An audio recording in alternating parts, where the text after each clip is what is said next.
Դդմիկով փաթաթուկները երբեք այսքան համեղ ու այսքան գեղեցիկ չէին ստացվել։ Եկեք միասին պատրաստենք։ Դդմիկները շերտատում ենք բարակ շերտերով, վրանաղ ենք ավելացնում, թողնում ենք հյութակալվի, այնուհետև յուրաքանչյուր շերտ չորացնում անձեռոցիկով։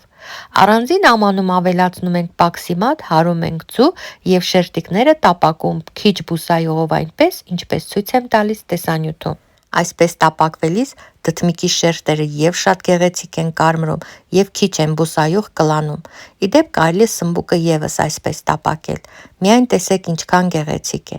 Առանձին ամանում իրար ենք խառնում կաթնաշոռը, թթվասերը, սխտորը, սամիթը, մի քիչ սև պղպեղ ու աղ։ Խոշոր կտորներով կտրատում ենք հազարը, ձողերի վերածում լոլիկը։ Դդմիկի յուրաքանչյուր շերտ պատում ենք կաթնաշոռային միջուկով, վրան դնում հազար, լոլիկ ու փաթաթում։ Համեցեք։